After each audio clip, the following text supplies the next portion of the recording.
আসসালামু আলাইকুম। সারাদিন অনেক জায়গায় বেড়ানো হলো।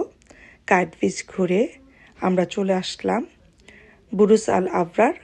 তারপর আমরা চলে যাচ্ছি বুরুজ আল খলিফা দেখার জন্য।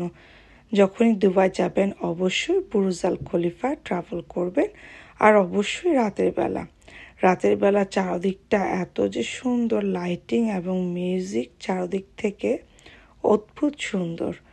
আসলেই অদ্ভুত সুন্দর এক জায়গা। গ্রিন, সবুজ সবগুলা গাছ, খেজুর গাছ।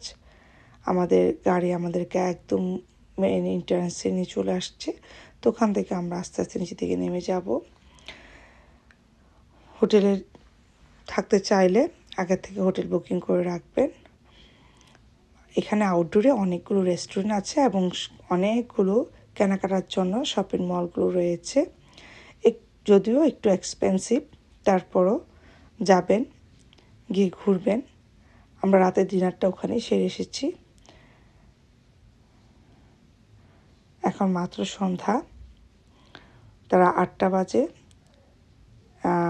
8:30 এবং 9 যে ফ্লোরটা পানির যে নৃত্যটা তখন শুরু হবে। কি বলবো, এত ট্যুরিস্ট। আমরা কাইট বিচ থেকে ঘুরে টায়ার্ড হয়ে আসছি আসলে। তারপরও চারদিকে এত গরম, কিন্তু সন্ধ্যার পরে অনেক ঠান্ডা বাতাস, তখন গরম আর ক্লান্তি সবই চলে গিয়েছে।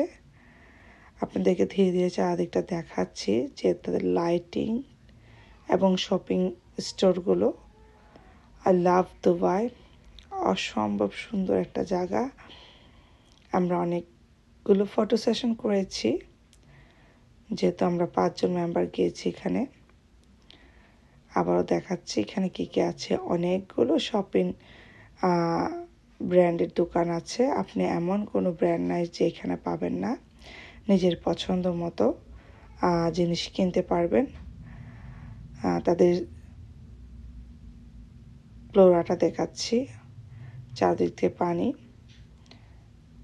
মানে কল্পনাই করা যাবে না যখন আমরা ওয়াটার ড্যান্স দেখব। সবাই আগের থেকে জড়ো হয়ে আছে।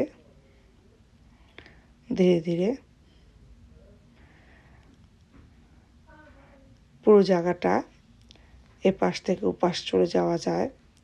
খুবই সুন্দর। মিউজিক শুরু হয়ে গেছে। যেহেতু এখন ভিডিওতে কোনো মিউজিক দেওয়া যাবে না, তাই আমি মিউজিকটাকে অ্যাভয়েড করেছি। আমাদের ফ্যামিলি মেম্বার আমরা সবাই চলে যাচ্ছি একদম কাছে।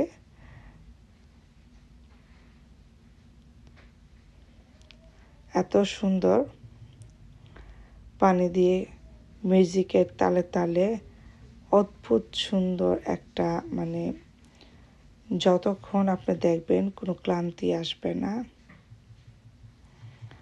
আবারও বলছি, যারা দুবাই ট্যুরে আসবেন অবশ্যই বুরুজ আল খলিফাতে আসবেন, এবং অবশ্যই তা যেন সন্ধ্যার পরে হয়।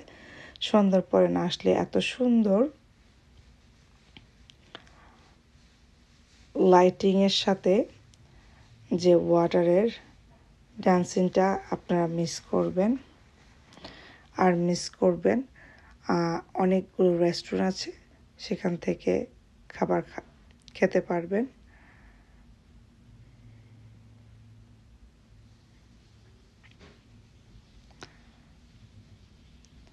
কি বলবো, অদ্ভুত সুন্দর, অদ্ভুত সুন্দর।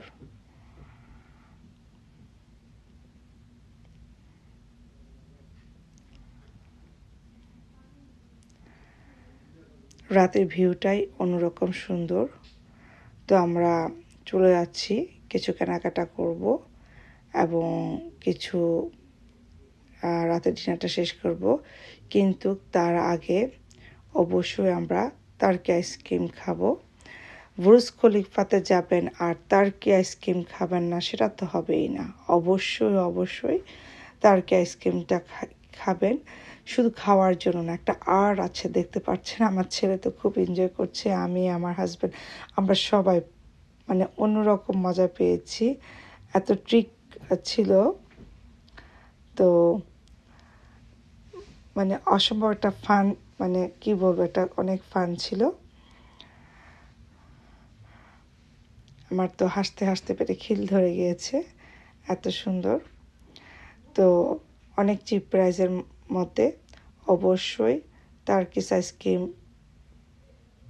স্টোরে যাবেন। শুধু যে আমার ছেলে খেয়েছে তাই না, ঘরের সবাই আমরা মানে খুব এনজয় করেছি। একটা মানে ফান অ্যাক্টিভিটি আর কি, যাই হোক, মানে অনেক ভাল লেগেছে। সারাদিনের ক্লান্তি শেষ করে যখন বুর্জ আল খলিফাতে আসলাম, সন্ধ্যার বাতাস বইছে আর এমন পরিবেশে আইসক্রিম খাওয়া আসলেই অনেক মানে এনজয়েবল একটা ব্যাপার ছিল। তো আমাদের দুবাই সেকেন্ড ডে এবং পার্ট 2 আজ ফিনিশ করলাম এখানেই।